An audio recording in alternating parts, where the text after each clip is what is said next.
Атаманның ақыры. Қалаға келгелі бір апта өтті. Ештеңенің байыбына бара алмай, сандалып, көше-көшені базар-базарды тіміскілектеп, жем іздеген қандендей сарсылсып, таныс біреу кездесіп қалар мекен деген үмітпен, әрі өткен, бері өткендердің жүздеріне жіті көз салып бір-біріне ұқсас, ертеңнен кешке дейін бітіп бермейтін күндерін әзер өткізген Жұмат бүгінде ерте тұрып, сол машықты әрекетіне тағы кірісті. Қаладан бір кәсіп табыла ма деген мақсатпен келген еді. Өйткені туған ауылындағы мәдениет үйінде біраз жыл меңгеруші боп істеп, күнделікті нәпақасын тауып, 2 баласы мен әйелін асырап, шаруасын дөңгелетіп келе жатқанда, аяқ астынан бір пысық табылып, зәулім клуб ғимаратын сатып алып бір аптаның ішінде Жұматты аттан аударып тастағандай еді. Соңынан естігенде ол да аспаннан түскен біреу емес екен. Сол өзі тұратын аудан әкімшілігіне лауазымды қызмет атқаратын біреудің балдызы көрінеді. Әлгі күштінің арты дермен тартады деген мәтелдің қазіргі заманда айнымай іс жүзіне жүзеге асып тұратын 30-дан асқан жігіт сол кездің өзінде-ақ бағамдап еді. Содан берде біраз жыл өткен.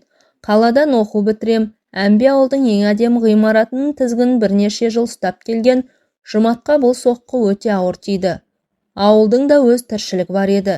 Егістік суғару, ауыл тұрғындарының малын жаю, той-томалаққа асабалық жасау, біреудің үй жайын жөндеп құрылысын салып беру деген сияқты ұсақ-түйек жұмыстар жетіп артылады. Бірақ саусақ қызметтен арылған Жұмат намыстанып әуелгіде 1-2 ай өзінің жеке шаруасын реттеп, басқаға мойын бұрмай, үйінде жатып та алған. Үйінде тырп етпей жатқан еркектің аузына кім әкеліп сыбаға салып берсін. Осыны хош көрмеген әйел де соңғы кездері жиі-жиі қыңқылдай бергесін, тәуекел деп өзінің ауылдастарымен араласып, солардың соңынан ерген. Басқа түссе баспақшыл деген. Солардың ішінде әжептәуір қызметімен әп-сәтте еріксіз қоштасқан Жұматқа әжуайлап қарап, кекесін күлкімен ызасын келтіретін де табылмай қалған жоқ. Уақыт өте келе бұған да еті өліп, олар да мұны табалаған қойып еді. Бірақ бұл жұмыстың да берекесі болмады. Солардың көбісі өз ауылдастары болғандықтан атқарған жұмыс үшін мардымсыз тиын тебен ұстатып, немесе бір табақ етпен бір шөлмек арақпен алдап, Жұматты иығынан қағып, аттандырып салып отыратын. Ал өз еңбегіне тиісті өтемақы талап етуге оның да тағы дәті жете бермейтін. Өйткені ақша сұрап алақан жайды деген сөздердің ел үшін гулей есетін алтын ала бағамдап үндемей жүре беретін. Сөйтіп біраз малының арқасында Жұмат осылай тіршілік етіп, 2 жыл өткен соң, ақыр аяғы бұл әрекетімен бір жолы қош айтысуға бекінген. Қалаға келген соң да алдынан ешкім құшақ жая қарсы алмаған. Осыдан жарты жылдай бұрын қақыған қыс ортасында бір ауылдасы келіп, сөйлесе келе, мен сені жарылқаймын. Үлкен қаланың қуыс-қуысының бәрі қып-қызыл ақша, тек денсаулығың болып, ерінбесең болды. Бәрін өзім қатырам деген соң, бұл да ойланып қалып еді. Содан соң санасын әлде бір қиялдарға жеңілдірген соң, жаз шықсын, күн жылысын, сол кезде көрерміз деп, жылтырма жауаппен құтылған. Сол жігіттің қаладағы мекен жайында жазып алып, бәлкім расында да қалаға барып, 2 қолға бір жұмыс тауып алармын. Табан тірейтін жерім де жоқ емес екен деп, кейін осы ойыннан іштей үміт артып келген.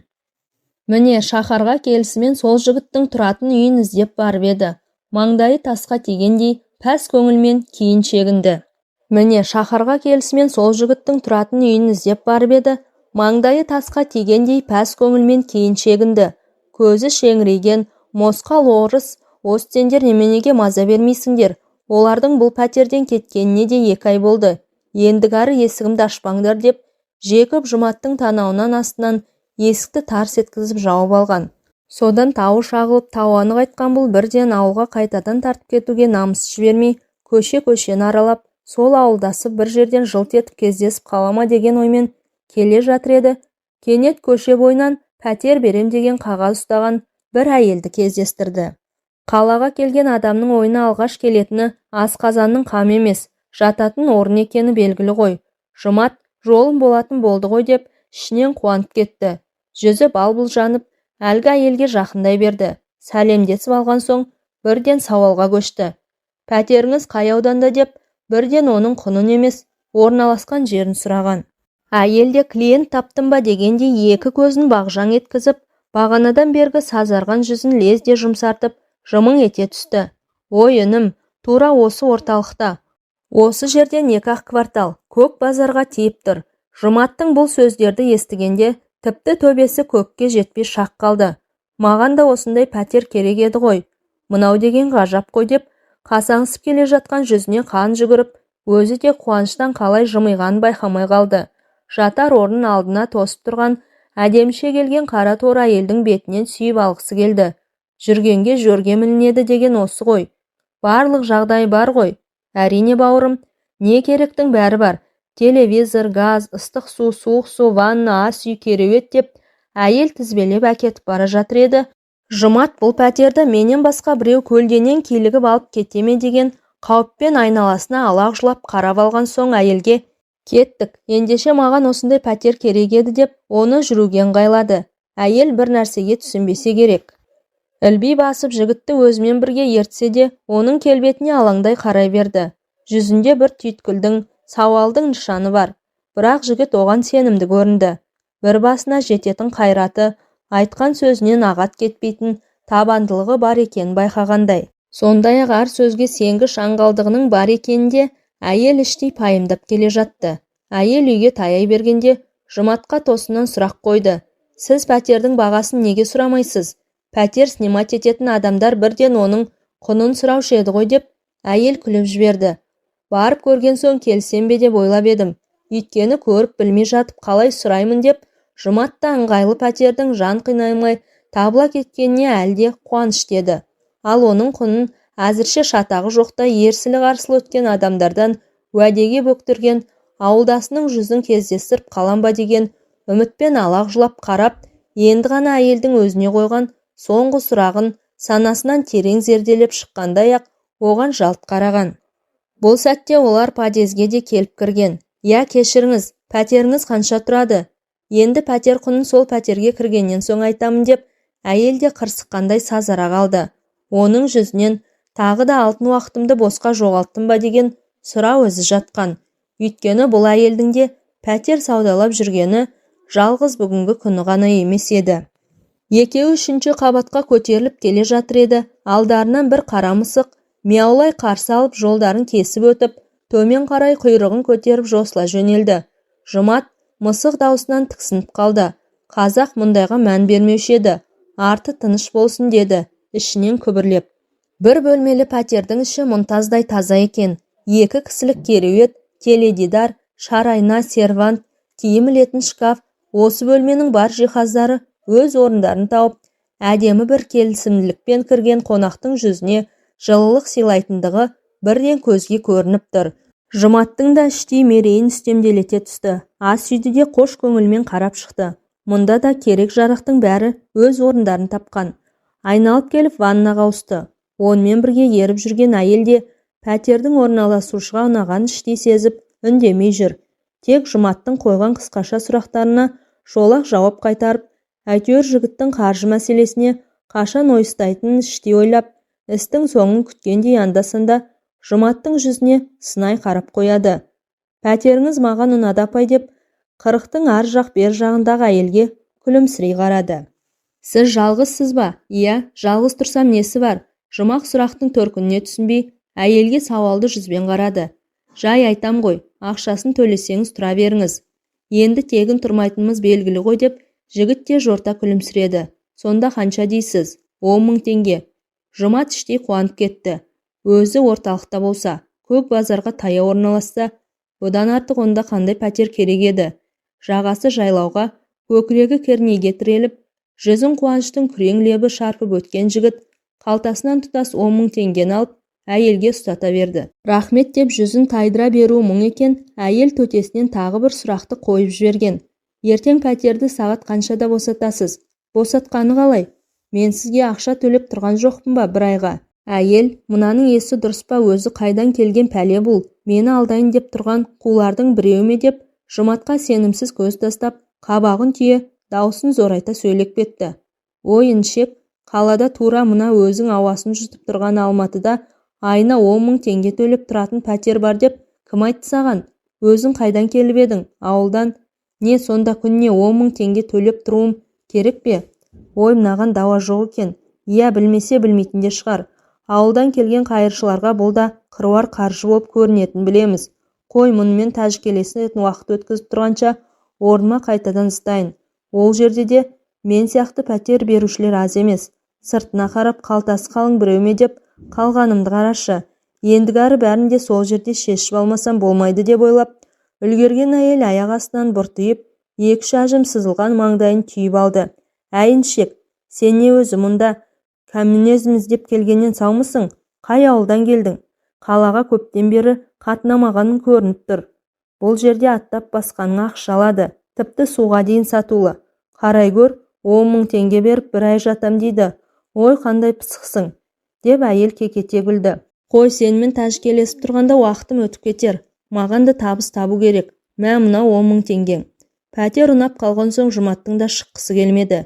Еңсесі түсіп, жалынышты жүзбен пәтер берушіге жаутаңдай қарады. Еріксіз қалтасын сипап, әйелге тіл қатты. Апай, ауылдан жұмыс іздеп келіп едім. Әйел бала-шағам сонда қалды. Ол жақта жұмыс жоқ, аяңызшы. Тағы да 10 мың теңге қосып берейін. Бір айға ма? Иә, деді Жұмат, көмілжи тіл қатты. Әй, мен саған айттым ғой, бұл қала. Мұнда жолда біреу өліп жатса да ешкім қарамайды. Бәрінің көздеген ақша. Қалтасында ақшасы жоқ адам бұл жерде аштан өледі. Не сонда осына үлкен қалада не бір туыс, не бір танысың жоқ па? Бар еді. Енді неге соның үйіне бармайсың? Таба алмадым. Пәтерін ауыстырып кетіпті. Енді мен не істеймін? Осы қазақ өздерің біреу үшін жүргендей сезінеді. Мұндай пәтерлер бір күнге, әрі кетсе 2 күнге беріледі. Бұған қалтасы қалыңдар әйелдермен демалуға келеді. Енді түсіндің бе деп, әйел жігіттің жүзіне бақ жая қарады. Бір ай тұруға сенің ақшаң түгіл, шашың да жетпейді. Түсіндім деп, Жұматтың әрі қарай ештеңе шықпайтынына көзі жеткенде еңсесі түсіп, басы салбырап кетті.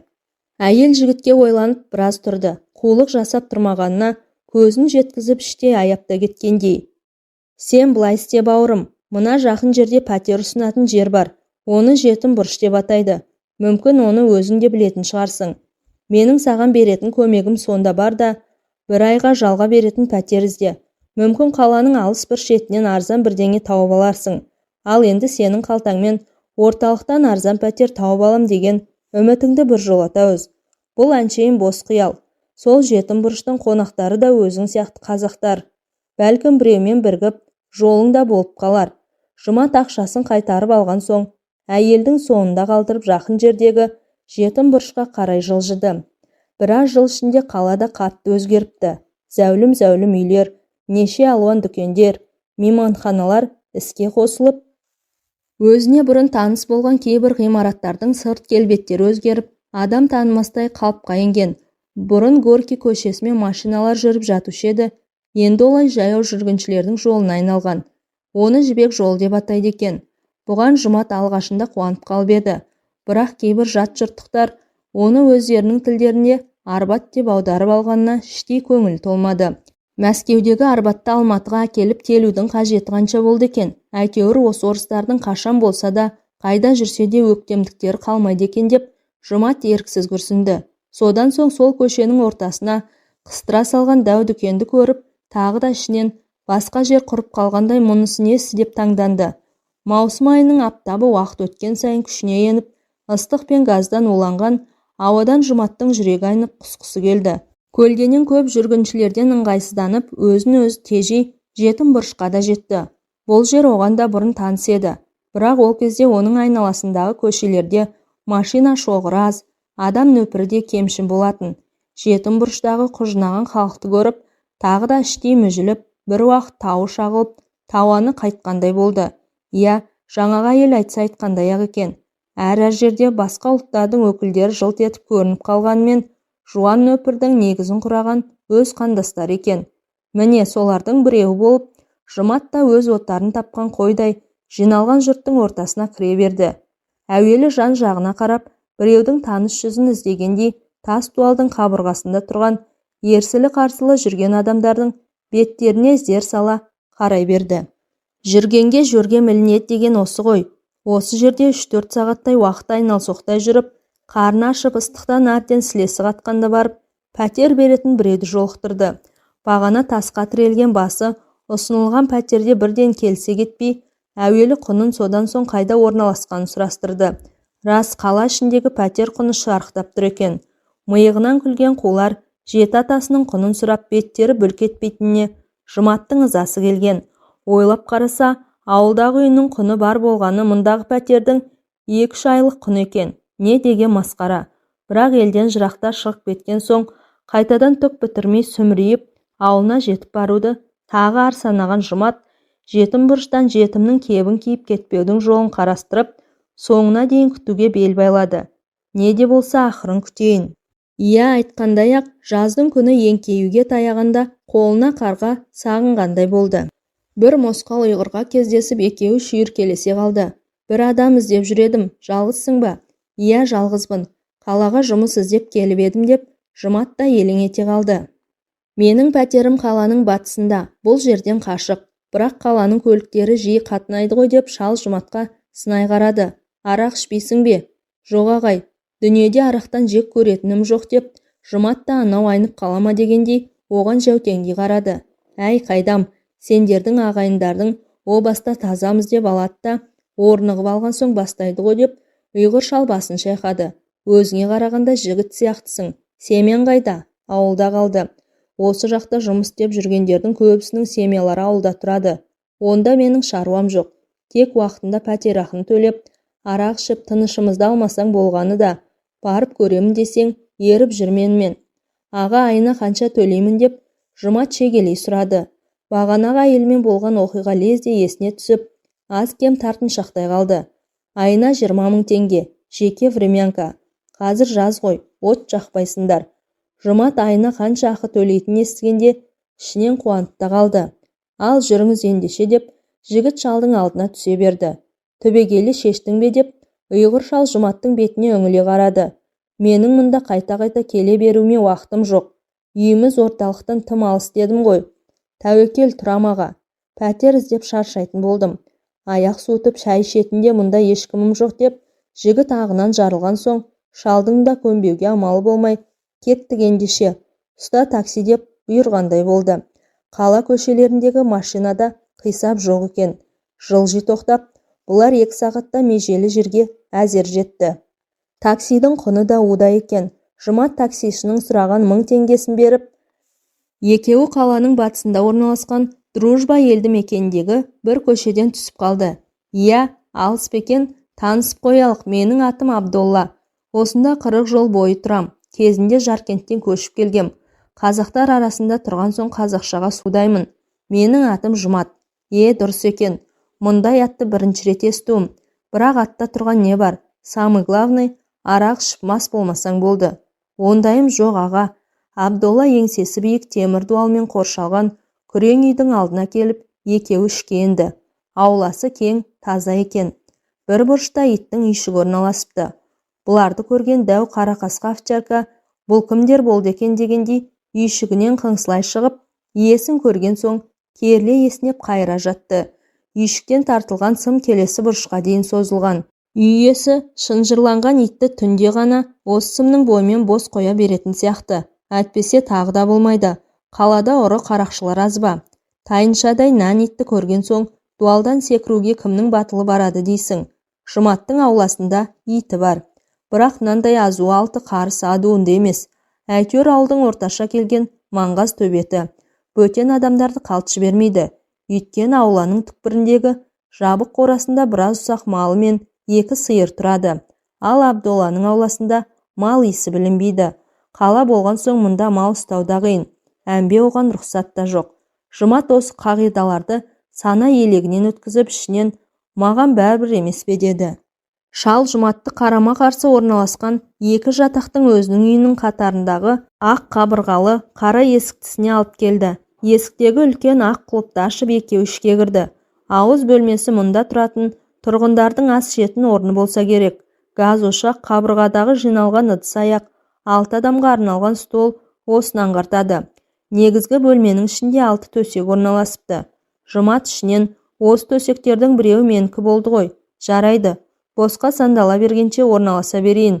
Ала жаздай жұмыс істеп, ыңғайы болмай барып жатса, ауылма зытып отырамын деп ойлап, үй иесінің сөйлеуін күтті. Ол да көп күттірмеді. Мынау төсек сенікі деп есікке таяу тұрған бір кереуетті көрсетті. Неше адам тұрамыз? Ұйғыр көрмей тұрсың ба дегендей, көнере бастаған көне көздерімен қаз-қатар тізілген төсектерді аралап шықты. Сенімен 6 жігіт тұрады. Бәрі де жақсы жігіттер, жан-жақтан келген қазақтар. Бір-бірімен тату-тәтті тұрады. Сен де жаман жігіт емес көрінесің. Солардың ортақ тіл табысып, үйренісіп кетесіңдер. Мүмкін саған жұмыс тауып беруге де көмектесер. Олар қайда жұмыс істейді? Мамандықтар бар ма? Ұйғыр кекесімен мырс етті. Мынау бір аңқау болды ғой. Ауылдан алғаш рет келгендердің бәрі осындай болады-ау. Ой туысқан, мамандықты қайтесің? Қазіргі заманда қайбіреу өз мамандығымен жұмыс істеп жүр дейсің. Жұрттың бәрі қара базарда, ақшада сонда. Мамандығы барлар айына 1 рет алған, болар болмас тиын тебеніне мәз болса, ал сен базарға орналассаң, қалтаң күнде ақшаға толып отырады. Ең бір өлейін деп жүргенің өз күніне аз дегенде 2-3 мың теңге табыс табады. Ал енді мұны 30 күнге көбейт, сонда айына қанша табатыныңды есептеп шығасың деп Абдолла Жұматты қызықтыра түсті. Жұмат та үй иесінің сөздерін мұқият тыңдап іштей қызыға түсті. Бағанадан бері үзілейін деген үміті ұшқындап, қайтадан қызыл шоққа айналғандай, екі беті күреңтіп, денесінің сәл-пәл жеңілдей бастағанын сезді. Шіркін-ай, мынандай таршылық заманда алдыңнан біреудің олжаңды тосып отырғанына не жетсін деп, ішінен жарқын болашағын көз алдынан өткізе беріп еді. Абдолла тосын сұрақ қойды. Қалай, өзің спортпен шұғылданасың ба? Иә аға деп, Жұмат оны неге сұрадыңыз дегендей, үй иесіне сұраулы жүзбен қарады. Балам, ауылдан келгенің көрініп-ақ тұр екен. Бұл жерде айлаң мен күшің болмаса, мойныңа мініп алатындар да бар. Қандай спортпен айналысасың?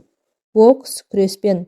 Өзім ауылдың клубында осы спорт түрлерінен жаттығулар өткізгем. Мұның жақсы екен деп, Абдолла жігіттің шымыр денесімен жуан жұдырығына көз салып өтті. Мұны неге сұрадыңыз? Тыс, сен жалпы жаман жігіт емессің, сезіп отырмын. Байқа бала, қазір мұнда 5 жігіт тұрады. Сен 6-шы болып отырсың. Жаңадан келгені бұлар сынап көреді. Араларында атамандары бар. Бәрі де соған бағынады. Енесі сенікінен шағындау болғанмен масқара күшті жігіт. Бәрі де содан өлердей қорқады. Оның айтқанын бұлжытпай орындайды.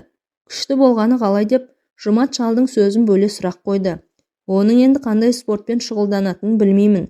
Әйтеуір бір нәрсесі бар енді. Өзі жұмыста істемейді. Қалғандарының табысымен күн көріп жатыр. Қызық екен деп Жұмат таңдансын жасырмай, сонда қалай? Мен де соған жұмыс істеуім керек пе? Сен қорықпа балам. Егер жүректі болсаң жеңіп шығасың деп, Абдолла төрдегі кереуетке көз жіберді. Жарайдаға, бұл әрине менің шаруам деп, Жұмат та батылданғандай қос жұдырығын түйіп алды. Көріп алдым, қандай атаман болса да. Мінеке 20 мың теңгеңіз. Рұқсат болса мен вокзалға барып заттарымды алып кетейін. Абдолла, ал жақсылық тілеймін деп шығып кетті. Төсекке жантая кеткен Жұмат Абдолланың айтқанын ой елегінен өткізіп, екі көзін төбеге қаратып бірсыпыра уақыт жатты. Иә рас-ау, өзіңе өзің бекем болып, ар намысыңды сақтай алсаң, сені де басқалардың сыйлауға мәжбүр болатынын сезесің-ау. Жаңағы шал өзіне деп кетті. Атаман деме, бәтшағардың атамсымағанын өзі зор екен. Өз атына сай ма екен, көреміз. Әскерде жүргенде талай атамандарды мұрнымен жер иіскетіп едік. Содан кейін-ақ беделім өсіп жүре берген. Бұл казарма емес қой. Мұнда командирге жеткізіп баратын стукач та жоқ шығар. Ал командиріміз Абдолла болса да, жүректі болсаң жеңіп шығасың деп ақыл берді ғой. Осыдан кейін мен несіне аянайын? Ауылдан тірлік іздеп келген басым, көрмеген, білмеген біреуге жұмыс істейін бе? Оның бетін аулақ қылсын. Бұл менің шаруам емес. Келсін көрейік. Белдесем десе мен де қарсы шабуылға дайынмын. Шапшамдығым да күш-жігерім де сол атаманнан кем емес шығар. Көрейін оның әуселесін. Өзімнің бойымдағы қабілеттерімді осында бір сынап көрейін. Қой, ойланып кеттім ғой. Ерте жарықта барып вокзалдағы заттарымды алып келейін деп, Жұмат одан әрі ойланып жатуды қажет деп санамай, орнынан тұрып, сыртта тұрған қол жуғышқа бет-қолын жуған соң, вокзалға жету мақсатымен аялдамаға қарай бет алды. Вокзалдан 1-2 сағатын жолға берген Жұмат көз қараңғыланып, көше шамдары жанған кезде ғана пәтеріне аяғын әзер іліктірді. Пәтер жалдаушылар әлдеқашан келіп, кешкі астарын ішіп болып, екеуі теледидар көріп, екеуі орындықтарын сыртқа шығарып, ауладағы жарықтың астында нарды ойнап отыр екен. Бәрі де ашаңдау келгем. Бойлары да бір-бірінен онша асып кетпеген. Жастары 20 мен 30-тың ішіндегі, сырт көзге қарапайым көрінетін ауылдың жігіттері сияқты. Жұмат та бәрімен қол берісіп амандасып шықты. Олар өздерінің азан шақырып қойған аттарын айтып, жасы үлкендеуі Жұматқа ізет білдіргендей болды. Жұмат енді осылардың ішіндегі атамандарының қайсысы екенін шамалай алмай, басын біраз қатырды. Бұлар бесеу еді ғой, ол әлі келген жоқ деп ішінен түйген ол, нарды ойнауға кіріскен екеудің қасына келіп тұрды. Қалай жігіттер, жағдайларың жақсы ма? Жақсы аға, мұнда қанша адам тұрасыңдар? Бесеуміз, сізбен 6 боламыз енді деп, томпақ бет бұйра шашты жігіт Жұматқа күлімсіреп қарады. Нардыға қалайсыз? Жаман емеспіз. Енді бір жігіттерің қайда деп, Жұмат дәу де болса сол атаман шығар деп, іштей қорытынды шығарды.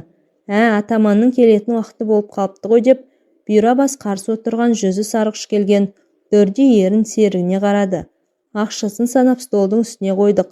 Бізде шаруасы жоқ. Атамандарың кім деп сұрады Жұмат та, білмейтін адамның кеспірін танытып. Ол да осында тұра ма? Атаман деген атым әлде? О, аға, келген соң өзің көресің деп, дүрдік ерін Жұматқа жақтырмай қарағандай сыңай танытты. Аға, ол біздің осындағы бастығымыз ғой. Кешкі жорығынан келген соң күнделікті салығын жинап алады. Сен аузыңа ие болып тыныш отырсаңшы деп, дүрдік ерін Жұматқа сенімсіздікпен қарады. Менің онда шаруам жоқ. Өсек тасып адамдарды біріне шақтыратын мінезім жоқ деп, Жұмат байсалды сөйлеуге тырысты. Дегенмен жұмыс іздеп келген соң, соның мән жайын білейін дегенім ғой. Қайда жұмыс дейсіңдер? Әуелі танысып қоялық. Жұмат жұмсақ сөйлеп, екеуінің назарын өзіне аударуға тырысты. Менің атым Жұмат. Дарын, деді бұйрабас. Сәлім. Жақсы, хозяин көрінбейді ғой. Ол кісі қонаққа кетті. Мынау Ременкада кімдер тұрады деп, Жұмат иегімен екі терезелі шағын үйді нұсқады. Ерлі зайыптылар тұрады. Бірақ олар демалысқа ауылдарына кеткен.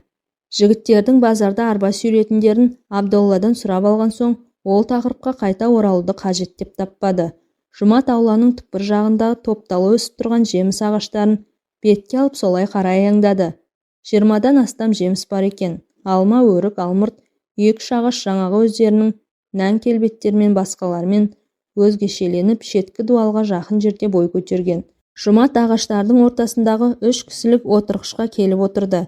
Кешкі салқын ауамен кеудесін кере дем алған жігіт айналасындағы әсем көріністерге қызыға қарап, аз кем уақыттан соң тағы қиял әлеміне сүңги берген. Әуелі ауылындағы отбасын, содан соң дос-жарандарын, ақыры жұмыссыз қалған тағдырын ойлап, алда не жағдай күтіп тұрғанын ой елегінен өткізе бастады. Әсіресе анау атаман аталып, өзімен бірге тұрып жатқан жігіттерден оның салық жинайтын әрекеті Жұматтың зығырданын қайнатып, оны көруге деген құлшынысы арта түсті. Өзінен өз сенімді жігіт оның тепкісіне көніп айдағанына жүруге іштей намысы жібермейді. Құдай-ау, сонда қайдағы бір өзім сияқты біреуге күнделікті ақшамнан себепсіз жырып беріп отырсам не болғаным? Егер оған күн сайын 500 теңгеден беріп отырсам, айына 15 000 теңге қайдағы бір өктемдігі өгіздің кеудесінде біреуге беріп отырсам, оның үстіне иесіне 20 000 тағы бар. Бақандай 35 000 теңгені басқа біреудің қалтасына салып береді екем. Жарайды, иесін қойшы. Ол жатар орын тауып беріп отыр ғой. Сонда ананікі қай өктемдік, ненің кеудем соқтығы? Мына жігіттерді әбден басынып алған секілді ғой. Тіпті оның әлімжеттігіне еттері үйреніп алған соншалық, тіпті ақшаларын өздері жинап беріп, қалтасына салып беріп отырады екен. Масқара, анау болса қансорғыш кенедей, біреудің күні бойы тапқан азын-аулақ ақшасын қалтасына басып шырт-шырт түкіріп, сайран салып, түннің бір уағында оралады екен. Нағыз рахат өмір соныкі ғой. Егер әрбір адамнан айына 15 000-нан жинап отырса, сонда 5 000 адамның берген несібесі қанша болмақ? 75 000 теңге. Астапыралла, біздің ауылда осыншама қаржыны жұмыс істемейтін адам түгілі, таңертеңнен күн батқанша теріңді тарам-тарам етіп, сорғалатып жүріп еңбек етсең де, бұл қаржыға жету арман болар. Жұмат өз ойынан өзі шошып кетті. Осы уақытқа дейін біраз нәрсені көрсем де, мұндайды көргем де, естімегем де, не бір сорақылықтың бәрі қалада екен ғой деп ауыр күрсінді. Содан соң қиялының бағытын үй иесіне қарай бұрды. Жұмыртқадан жүн қырқатын бұл да бір зәлім адам-ау деймін. Бірақ Абдолланың енді атаманға қарағанда ұсынары бар ғой. Үй жай соныкі. Мұндай заманға да бейімделе белу небір шеберлік пен пысықтықты қажет ететін даусыз. Осыларды асырап шай тұзын айырып отырғанда ауылдан жұмыс іздеп келген біз сияқтылар болу керек. Ақшаны да сабазың тауып жатқан секілді ғой. Біз 6 адам екенбіз. Әрбіреуінен 20 000 теңге. Есептеп көр. Анау ерлі зайыптылардан да аз ақша алмайтын шығар. Қалауын келсе қарып ал деген осау. Атаманның қасындағыларға не істеп жүргені оған бәрібір сияқты. Оған да ай сайын мөлшерлі ақшасын қалтасына сүңгітіп отырсаң болғаны. Одан басқа оған ештеңенің қажеті жоқ. Қазақтар бір-бірімен қырылса ма, төбелесе ме, дауласа ма, оған шыбын шаққандай әсер етпейтіні анық. Студент кезімде мен де 4 баламен бірігіп, бір орыс кемпірдің пәтерінде тұрып едім. Ол да уақыты келгенде бәрімізден ақшаны жинап алып, шекірейте миығынан күліп кете беретін. Бұл да сол сияқты тіршілік. Жұмат соңғы ойын сабақтап үлгермей келе жатқан адамға жалт қарады. Ағаш арасындағы көлеңкелер адамның жүзін жасырып, оның кім екенін бірден тани алмады. Бәлкім атаман жатын орынға оралған шығар. Зер сала қарып еді, әлгіндегі бұйра бас жігіт Дарын екен.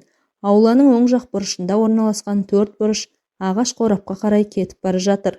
Осы бір имандылау жігіт көрінеді. Қазір кері қайтқан соң шақырып, әңгімеге тартайын деп ойлаған Жұмат, бұйра басты шаруасын тындырып болған соң өзіне шақырды. «Иә, демалып отырсыз ба аға?» деп Дарын Жұматтың ойлы көздеріне жанарын сөзіп жөткірініп қойды. Кешкі ауа ғажап екен. Ағаштың арасы қандай рахат деп Жұмат та таза ауаны құшырлана жұтып кеудесін керіп-керіп қойды. «Кел қасыма отыр, біраз әңгіме дүкен құрайық».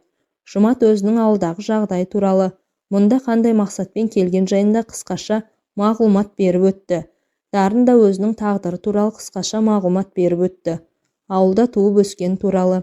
Сонда мектепті бітіріп, қалаға оқуға түсуге келіп, 2 жыл жолы болмай, біресе емтиханнан құлап, біресе конкурстан өте алмай, тауы шағылған жөнде, ақыр аяғында жоғары оқу орындарының көбісі ақылы, оқытуға ауысқанда төлейтін қара бақыр болмаған соң, ақша табу мақсатымен базарда арба сүйреуге мәжбүр болғанын Жұматтың алдына жайып салды.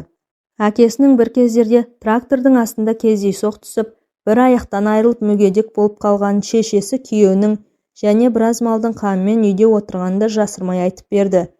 Бірі іні, бірі қарындасы мектептің соңғы сыныптарында оқиды екен. Мұнда жүріп азын-аулақ табысының жартысын соларға жіберіп тұратын көрінеді. Әрине біреудің қалтасындағы ақшасын санаған ыңғайсыз-ақ. Дегенмен менің де тағдырым сенікімен ерекшеленіп тұрған шамалы. Ауылда қазір жұмыс жоқ. Жұмыс болмаған соң табыс қайдан болсын? Әрине, шабашка деген өзің де білесің ғой. Ол тұрақты жұмыс емес. Бірде болса бірде болмайды. Соның өзінде өзің жасаған еңбегінің ақысын толық ала алмайсың. Қазақты өзің білесің ғой. Иә деп Дарын құптағандай басын изеді. Менен сенің сұрайын дегенім, күніне қанша табыс табасыңдар деп Жұмат жұлдыздар жарқырай бастаған аспанға көз жүгіртті. Аға, сізден несін жасырайын деп Дарын байсалды сөйледі. Ақша табайын деген адамға жұмыс табылады мұнда. Күніне ең құрғанда 2000 теңге табамыз. Онда да клиенттерге байланысты. Кейде 4-5 мың теңгеге дейін табатын күндеріміз болады. Ол жақсы екен деп Жұмат та қуанышын жасырмай. Мен де сондай бір жұмыс тауып алсам деймін. Бізге стол басында отырып істейтін жұмыс мұнда кім берсін? Уайымдамаңыз аға, өзіміз көмектесеміз сізге. Дарынның сөзіне Жұматтың көңілі жылып салды. Содан соң оның ойына атаман оралды. Ол туралы білгісі келген құштарлы белең алып, Жұмат сәл-пәл кідірістен кейін жігіттің жүзіне жанар аударып сұрақ қойды. Бауырым, бағана анау жігітпен әңгімелесіп отырғанда атаман деген біреу туралы айтып едіңдер. Ол кім, осында тұратын адам ба деп жайбарақат. Дарын мұндай сұрақты күтпесе керек. Жан-жағына алақ-жұлақ қарап, біреу төніп келе ма деп дегбірсіздене қалды. Жігіттің мұнысына қарап, Жұмат та расында да ол бір осал жан болмады ғой деп ойлады. Атаман Дарын жарық түсіп тұрған аулаға көз жіберді. Ол осында бізбен бірге тұратын жігіт. Ол туралы айтсам бекен деп, ол Жұматқа сенімсіздеу көз тастап өтті. Қорықпай айта бер бауырым деп Жұмат та оның үрейін бір сәт жеңілдеткендей болып. Бірге тұратын болған соң бір-бірімізді біліп жүргеніміз жақсы ғой. Мен өсек таситын, біреуді сататын адам емеспін бауырым. Маған сенуіңе болады. Солай ма? Дарынның қорғасын бұлттай үйірілген үрейі сейілейін деді. Ол біздің атына затсай қожайынымыз ғой деп үрейден әлде толық ара алмаған Дарын тағы да үнсіз қалды.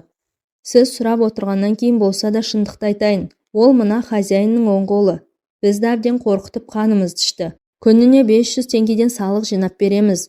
Бергіміз келмесе ұрады. Өзі каратист. Жабылып қарсы шығайық десек, достарымды ертіп әкеліп, итте қыламыз ба деп қорқады. Бүйткенше басқа пәтерге ауысып кетпейсіңдер ме деп шыдай алмаған Жұмат Дарынның сөзін бөле сұрақ қойды. Қалай кетеміз? Құжаттарымыздың бәрін жинап алған, деп Дарын күмілжи берді. Бұдан басқа қайда барамыз? Пәтерақы барлық жерде қымбат. Құрсын деп 500 теңгені күн сайын қалтасына салып отырамыз. Бесеумізден 2,5 мың теңге жинап алады. Кейде одан да көбірек сұрайды. Қызық екен деп Жұмат еріксіз басын шайқады. Сендер оны әбден дәндетіп алған екенсіңдер бауырым. Ол енді менен де алып тұратын бола ма? Әрине. Ал енді менің орнымда бұрын кім болып еді? Бір бала болған. Ол оған шыдай алмай, ауылына біржолата кетіп тынды. Жұмат жігіттің әңгімесін санасына пісіріп, біраз уақыт ойға шомды. Сонда бұл кім болды екен, ә? Үй иесі Абдолламен сыбайлас дейді. Қазақ емес ұйғыр шығар. Қазақ тілінде Қазақстанда ғана таза сөйлейтін ұйғырлар аз ба мұнда. Бірақ ауылдан келген мынандай аңқау қазақ жігіттері оның қай ұлттан екенін қайдан білсін. Тіпті оны сұрауға да бата алмай жүрген шығар. Бұл атамандарының аты кім болды сонда? Ахмет дейді өзі. Хозяин Ахмади деп шақырады. Менің ойым шынымен-ақ өзімді алдамаушы еді. Бірақ бұл туралы жігіттерге айтпай-ақ қояйын деген қорытындыға келді. Ол енді қашан келеді? Біраз уақыттан кейін келіп қалар деп, Дарын тағы есік жаққа жанар сүзді. Бұлай істейік бауырым деп Жұмат ойлана сөйледі. Сен ана жігіттеріңе қазір барып айт. Бәріміз бірігіп оған қарсы тұрмасақ болмайды. Бірақ менің пайымдауымша ол бірден маған назар аударып, менімен сөйлескісі келетіні анық. Мені бірден итеріп әкетуге тырысады. Мен де оған оңай жау болмайын деп отырмын. Ахмадиға қарсы тұра алатын күш-қуат менде жетеді. Дарын солай ма дегендей, Жұматқа көзінің отын жылтылдатып, үмітпен қарады. Дарын жүгіріп барып жігіттерге Жұматтың сөздерін қайталап, қолтықтарына су бүркіп қайтты. 4 жігіттің 4-еуі де оған іштей ызалы екендіктерін білдіргендей топталып, Жұматтың қасына келіп, үйір басын көрген жылқылардай топтала қалды. Түсіндіңдер ғой деп Жұмат та жігерленіп аналарға дем бере сөйледі. Ал енді әзірше өз шаруаларыңмен айналыса беріңдер. Уақыт көп күттірмеді. Есік сықырлап ашылып ішіне енген атаманның келбеті байқалды. Жұмат үй иесінің табалдырығында отыр еді. Атаман Жұматтың қасына жақындады. Ол бейтаныс жігіт тұрып, келіп өзіне сәлем берді деп ойлаған болу керек. 2 қадамда жетпей бір орында тұрып қалды. Жұмат та оның ойын сезгенде, ләм-мим деместен атаманның сырт келбетін көз алдынан өткізіп шықты. Ол да бірден сөз қозғасы келмеді ме, әлде ішін босатқысы келді ме, әйтеуір көп бөгелмей ауланың бұрышына қарай беттеді. Денесі шымыр, бойы Жұматтан сәл аласалау келген, оң жақ бетінде тыртығы бар, қабағы түнеріңкі, жүзінен оның қай ұлтқа жататынын бірден анықтау мүмкін емес көрінді. Кей сәттерде екі ұлттың жүздерінің ұқсас келетінде жоққа шығармау керек. Жұмат осыны ойлап не де болса, атаманның өзіне деген қазіргі сәттегі іс-қимылын күтуге іштей дайын отыр еді. Тағы да сәл-пәл ішкі қиялында өріс беріп, Абдолланың айтқан сөздерін саралап шықты. Бәлкім екеуінің ым-жымы бір шығар.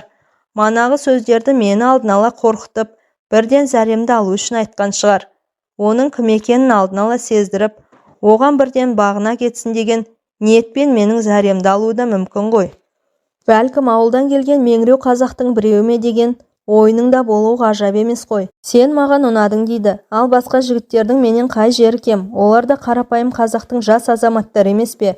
Сонда менің күшімді тексеру Абдолланың негізгі мақсаты болды ма? Жұмат қиялын сарапқа салып үлгермей, Ахмади да шаруасын тындырып болып, орнынан тұрып оның қасына таяды. Тағы да Жұматтың жүзіне тесіле қарап, сәлем дәметкендей үнсіз тұрды. Манағы екі жігіт жоғарыдан төгілген жарықтың астында тағы да нарды ойнауға кіріскен. Дарын анда-санда не болар екен дегендей, бұларға ұрлана мойнын бұрып қояды. «Я, братан, неге амандаспайсың? Өзің деловойсың ба, қалай?» деп атаман кекете жымиды. Оның жасы әжептәуір кіші екенін Жұмат о бастағы сезген. «Братишка, біріншіден сырттан кірген адам бірінші боп сәлем беруші еді. Екіншіден байқаймын, жасыңда кіші сияқты. Ахмади ішіп алған қызу сияқты. Арақтың иісі де бұрқ ете қалды. Бірақ мас емес, шалаңғырт. Ерлікке емінбей баруға бұл да жетіп жатқан сияқты. Ей, сен не деп тұрсың өзі? Маған ақыл үйрететін сен соншама кім едің келмей жатып? Мен сенің үйіңе қонаққа келгенім жоқ. Үй иесімен келісіп пәтер жалдап келдім. Менімен осылай сөйлесетін сен кім едің? Мен үшін деп Жұмат та ызаға булыға тіл қатты. Оның әлімжеттік жасап тұрған бірден сезіп, атаманның іс-қимылын жіті бақылап тұр еді. Бірден аяғына ерік бермейтін етіп, Ахмадиға жақын келді. Жұматтың осал жау емес екенін ол да сезді. Бірақ балаларды басынып, тепкісіне алып жүрген ол да қазіргі сәтте ештеңеден тайынғысы келмейтінін Жұмат та іштей сезіп тұр. Сен не деп бұлшылдап тұрсың деп атаман өктемдігін еселей түсті. Батыр болсаң былай шықшы. Екеу жеміс ағаштарына таяу жердегі алаңқайға келді. Сөзді тағы да атаман өріпті. Сен не, қайдан келген батыр едің деп Ахмади Жұматтың өңірінен ұстай берем деп талпынғанда ол да қорғасындай жұдырығымен Ахмадидің қолын қағып жіберді. Атаман сәл шегініп барып кілт бұрылып, Жұматтың басынан аяғымен тебуге әрекет жасап еді, бірақ жылдамдығы мен сезімсалдығы одан кем емес. Жұмат та кілт шегініп, Ахмадидің көкке көтерілген аяғын көз ілеспейтін шапшаңдығымен бір қолмен шап беріп ұстап алды да, екінші қолын іске қосып, бар пәрменімен бұрап жіберді. Тепе-теңдікті ұстап үлгермеген атаман жерге гүрс етіп құлай берген сәтте бүйірінен оңдырмай теуіп те үлгерді. Аяғы бұралып, қатты соққы тиген әудемсоқ жігіт асфальт төселген аулаға гүрс етіп кесілген ағаштай құлап түсті. Мә, саған керек болса деп тұруға әрекеттене бастаған атаманды тепкілей бастаған жігіттерді Жұмат әрең тоқтатты. Бәріміз жабылып бір жігітке қарсы тұрғанымыз ұят болар. Бұл итке осы таяқты аз көрінбес деп жігіттерден Ахмадиді қақпалай берді. Бұл жендеттің бізге көрсетпеген қорлық аз емес. Күнделікті маңдай терімізбен тапқан ақшамызды сыпырып алады деп өшіккен жігіттер өздеріне салса, Ахмадиді жеп қоятын түрлері бар. Біраз уақыттан соң оңбай таяқ жеген Ахмади да орнынан әзер көтеріліп, сүйретіле времянкаға қарай жүрді. Жыны басылған бурадай, мойны салбырай қабағы түсіп кетіпті. Қолында отты қаруы болса, бәрін де атып тастайтындай ақ, көзінен ызғар шашып, жігіттерді ішінен боқтап бара жатқандай. Жұматтың да оған деген ашуы зор еді. Бұл жақта адамгершіліктің, ізгіліктің, адамды сыйлау деген сезімнің, жоғал болсының бәрін тек қана ақшаға айырбастала бастағанына толық көзін жеткізді. Жігіттер де мәз болысып, атаманды әжуау еткендей бір-біріне қарасып, мырс-мырс күлісіп жатты. Жұмат енді қайткен күнде де Ахмадиға билікті бергісі келмеді. Іле оның соңынан ішке еніп, төсегіне жантаюға дайындалған оған тіл қатты. Сен бүгіннен бастап мына төсекке жатасың деп, Жұмат есік жақтағы өзіне арналған төсекті нұсқады. Қазір матрас көрпелеріңді ауыстыр. Атаман Жұматтың айтқан істеуге мәжбүр болып төсегін ауыстырып, бетін қабырғаға қаратып жатып қалды. Біраз уақыттан соң бірнеше айға созылған езгіден құтылып, бойлары жеңілдеген жігіттер де бастары жастыққа тиісімен ұйқы құшағына енген. Жұмат ауылда жүргенде ерте оянып дағдыланған жігіт еді. Жаздың қысқы таң атар бастаған кезде неге екенін белгісіз оянып кетті. Үйдің іші алагеуім болғанмен, сондағы дүниелердің бәрі көзге апанық көрініп тұр. Жігіттердің кейбіреулері жеңіл қорылдап, енді біреулері пысылдап ұйықтап жатыр. Төрде жатқан Жұмат есікке таяу орналасқан атаманның төсегіне ұрлана көз салды. Бірақ ешкімді байқай алмады. Көздерін уқалап тағы да қарады. Мәссаған, Ахмади орында жоқ. Төсегі қаңырап бос қалған. Бұл қайда жүр екен? Бәлкім ерте тұрып сыртта жүрген болар деген оймен ақырын орнынан көтеріліп сыртқа беттеді. Ауланы аралап, ағаштардың араларын сүзіп шықты. Бірақ атаманның қарасы көзге шалынған жоқ. Жұмат келіп тұруға тақыған мезгілімді бағымдап жігіттерді оятты. Атаман зытып кетіпті. Жігіттер аң-таң болысып, назарларын бос жатқан төсекке аударысты. Аға, сізге рахмет, жендеттен құтқардыңыз. Жұмат та ішінен қуанып отыр. Енді ешкімде маған өктемдік жүргізбес. Қаланың өміріне бейімделіп, қатал болғанда дұрыс-ау деймін. Ол ойын сабақта білгірмей жатып, аты жөні белгісіз, тапал келген қара домалақ жігіт үн қатты. Енді біздің атаман сіз боласыз деп қойып қалды. Атаманның жағымсыз істер туралы естіп, көзімен көріп білген Жұматқа бұл сөздер ұнамай қалды. Алайда сабырлық танытып жай сөйледі. Атаман болудан Құдай сақтасын бауырым. Мен сендерге осыдан былай аға болайын. Аға деп сыйлап жүрсеңдер болды. Бәріміздің де ауылдан жұмыс іздеп келген тағдырымыз бір ағайын екенбіз. Бір-бірімізге қамқор болып тату-тәтті тұрайық. Бәріміздің басымыз біріксе, бізді ешқандай жау ала алмайды деп Жұмат жігіттерді бір-бірден шолып өтті. Аға, сіз нағыз азамат екенсіз. Мұнда келгелі біз әлі осындай жылы сөздер естігеніміз жоқ деп дарын ағынан жарылды. Жұмат та ішінен толқып отыр. Осындай жігіттердің арқасында жолы болатындығына сенімі арта түскендей. Шіркін, адамды адам аға тұтып, бір-біріне жанашырлық танытатын заман қашан туар екен. Ол жеңіл күрсінді. Көз алдында атаманның ақырғы сәті елестеді. Әңгіменің соңы. Әңгіме авторы Дәлелбек Батыр.